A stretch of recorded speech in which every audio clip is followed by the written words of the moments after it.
পর ঘন্টা রান্নাঘরে না কাটিয়ে কিভাবে একদম ঝটপট সুগন্ধি সাদা পোলাও রান্না করে তার ওপর জুসি চিকেন কোপ্তা ছড়িয়ে এই শাহি বিরিয়ানি তৈরি করবে। আজ তা খুব সহজভাবে দেখাবো। পুরো রেসিপিটি দেখতে ভিডিওটি একদম শেষ পর্যন্ত দেখার অনুরোধ রইল। তো এই রেসিপিটা খুবই সহজভাবে ঝটপটভাবে আমি তৈরি করে দেখাবো। তো হাই গাইস, আসসালামু আলাইকুম, welcome back to my channel. কেমন আছো তোমরা সবাই? আশা করছি ভালো আছো। আল্লাহর রহমতে আমি অনেক ভালো আছি। তো গাইস, ভিডিওটি ফার্স্ট থেকে লাস্ট পর্যন্ত দেখতে থাকো। আশা করছি ভালো লাগবে, আর ভালো লাগলে প্লিজ একটি লাইক আর একটি সাবস্ক্রাইব করে পাশে থাকবে। তো পোলাওটা রান্না করার জন্য এখানে আমি দিয়ে দিছি তেল আর গোটা মশলা। আর এই মশলাটাকে তেলের ওপর আমি হালকা করে ভেজে নেব। আর হালকা করে ভেজে নেওয়ার পরে দেখবে যে এই মশলা থেকে খুব সুন্দর একটা সেন্ট বের হয়েছে। তারপর এখানে আমি অ্যাড করে দেব পেঁয়াজ কুচি। আর পেঁয়াজ কুচিটা দেওয়ার পরে অনবরত নেড়ে চেড়ে একটু সফট করে ভেজে নেব। দেখো, সফট করে ভেজে নেওয়ার পরে কিন্তু এখানে আমি অ্যাড করে দেব আদা রসুনের পেস্ট। আর এই আদা রসুনের পেস্টটাকেও আমি ভেজে নেব, যেহেতু ফ্রিজে থাকে। তারপর এখানে আমি অ্যাড করে দেব পানি। তোমরা চাইলে কিন্তু এই চালটাকে ভেজেও রান্না করতে পারো।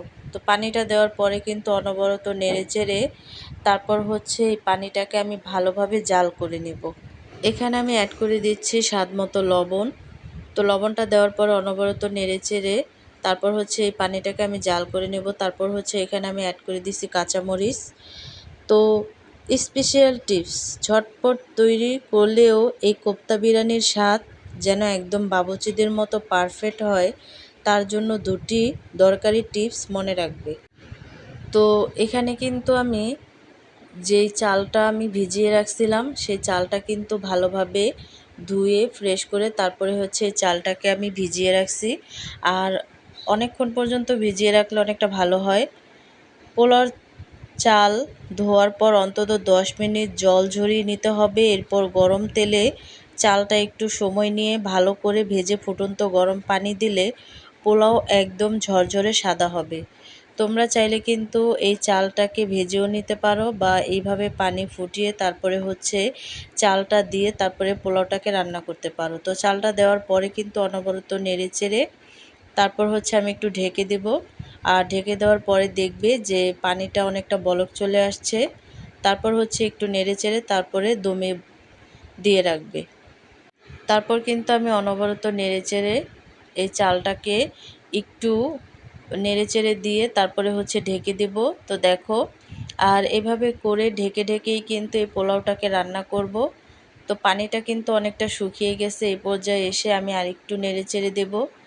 উপরের চাল নিচে আর নিচের চালটা উপরে উঠিয়ে দেব, যাতে যে চালটা কাঁচা থাকে সেটা যাতে ফুটে যায়। তো এইভাবে করেই কিন্তু নাড়াচাড়া করে এই পোলাওটাকে রান্না করতে হবে।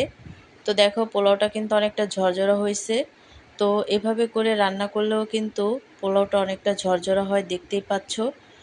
তো দেখো, আমি কিন্তু অনবরত নেড়ে চেড়ে তারপরে আরেকটু দমে দেব, যাতে পোলাওটা যদি কাঁচা থাকে সেটাও যাতে ফুটে যায়। তো এভাবে করে ঢেকে ঢেকে দমে রেখে তোমরাও কিন্তু পোলাওটাকে রান্না করলে পারফেক্ট একটা ঝরঝরা পোলাও দেখতে পারবে। তো দেখো, আমি কিন্তু আরেকটু নাড়াচাড়া করে নিচ্ছি। তো এভাবে করে তারপরে পোলাওটাকে নাড়াচাড়া করে রান্না করে নেবে। আর নরম ও জুসি কোপ্তা চিকেন কিমা দিয়ে যখন কোপ্তাগুলো তৈরি করবে, তখন কিমার সাথে সামান্য একটু পাউরুটি দুধে ভিজিয়ে চিপে মিশিয়ে নেবে। এতে কোপ্তাগুলো ভাজার পরও ভেতর থেকে একদম নরম আর জুসি থাকবে, শক্ত হবে না। তো দেখো, পোলাওটা কিন্তু রান্না হয়ে যাওয়ার পরে এখানে আমি সামান্য একটু ফুড কালার অ্যাড করে দিচ্ছি। তো এই ফুড কালারটা দেওয়ার পরে কিন্তু ওই পোলাওর রঙটা অনেকটা সুন্দর আসে। তো তোমরা যদি দিতে চাও দিতে পারো, বা স্কিপ করতে পারো। আর এই ফুড কালারটা দেওয়ার পরে কিন্তু আমি ফুড কালারটা উপর থেকে তুলে নিচ্ছি, যাতে এটা পরবর্তীতে ব্যবহার করা যায়। আর কোপ্তাগুলো আমি কিন্তু পোলাওর মাঝখানে দিয়ে দিছি। তো এভাবে করে ফুড কালারের যতগুলো পোলাও আছে সবগুলো কিন্তু আমি উঠিয়ে নিচ্ছি।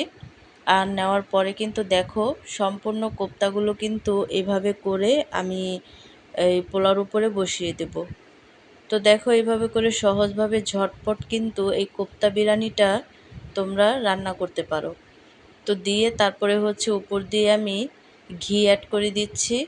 আর ঘিটা দিলে কিন্তু এই পোলাওর ফ্লেভারটা এবং এর স্বাদ, রাজকীয় একটা স্বাদ আসে। তারপর হচ্ছে ঢেকে দিব। ঢেকে দেওয়ার পরে কিছুক্ষণ পর ঢাকনাটা খুলে আমি কিন্তু এই কোপ্তাগুলোকে ভালোভাবে বসিয়ে দিয়ে তারপর হচ্ছে এই পোলাওটাকে একটু কাছ থেকে তোমাদেরকে দেখাচ্ছি যে কতটা পারফেক্টভাবে এই পোলাওটা হয়েছে। আর একটু আমি বেড়ে দেখাচ্ছি যে এই পোলাওটা কতটা ঝরঝরা হয়েছে। তো দেখতেই পাচ্ছ একেবারেই কিন্তু ঝরঝরা হয়েছে। তৈরি হয়ে গেল আমাদের মুখে লেগে থাকার মতো ঝটপট চিকেন কোপ্তা বিরিয়ানি। অল্প সময়ে অতিথি আপ্যায়নে বা দুপুরের খাবারে এটি একটি সেরা ও আকর্ষণীয় মেনু। আশা করি আজকের এই সহজ এবং দারুণ রেসিপিটি তোমাদের খুব ভালো লেগেছে। আর ফুড কালারের যে পোলাওটি আমি তুলে রাখছিলাম সেটা কিন্তু উপর দিয়ে ছড়িয়ে দিচ্ছি, আর দেখতেই পাচ্ছ কালারটা কত সুন্দর লাগছে। তো এভাবে করে কিন্তু তোমরা পরিবেশন করে নিতে পারো, তাহলে কিন্তু খুব ভালো লাগবে। আজকের এই স্পেশাল বিরিয়ানিটি তৈরি করা কিন্তু জল ভাতের মতো সহজ। প্রথমে চিকেন কিমার সাথে পেঁয়াজ বেরেস্তা, কাঁচামরিচ কুচি, গরম মশলা আর আদা রসুন বাটা দিয়ে গোল গোল করে কোপ্তা বানিয়ে হালকা তেলে ভেজে নিয়েছি। এরপর আলাদা কড়াইতে সুগন্ধি চিনি গুঁড়া চাল দিয়ে একদম ঝরঝরে করে সাদা পোলাও রান্না করে নিয়েছি। পোলাও যখন পুরোপুরি হয়ে এসেছে তখন উপর দিয়ে আমাদের তৈরি করা মচমচে ও জুসি চিকেন কোপ্তাগুলো সুন্দর করে ছড়িয়ে দিয়েছি। সাথে সামান্য একটু ঘি আর কেওড়া জল দিয়ে 5 মিনিট দমে রেখে দিলেই তৈরি হবে আমাদের ঝটপট কোপ্তা বিরিয়ানি। বাস্তবতা দিনে রান্না মানেই যে স্বাদে করা তা কিন্তু নয়। যখন এই গরম গরম সুগন্ধি পোলাওয়ের সাথে মশলাদার জুসি কোপ্তা মুখে মিলিয়ে যাবে তখন সারাদিনের সব ক্লান্তি এক নিমিষেই দূর হয়ে যাবে।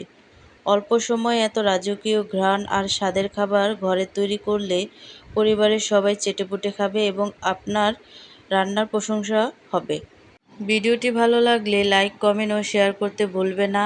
আর আমার চ্যানেলে এমন সব ইউনিক রেসিপি পেতে আমার চ্যানেলটিকে সাবস্ক্রাইব করে সবসময় আমার পাশেই থাকবে। তো আজকের রেসিপিটা কেমন লাগছে অবশ্যই কিন্তু কমেন্টে জানাবে। তো অন্য কোনো রেসিপি নিয়ে তোমাদের মাঝে আবার চলে আসবো। আজকে এই পর্যন্তই। সবাই সুস্থ থাকবে, ভালো থাকবে। আল্লাহ হাফেজ।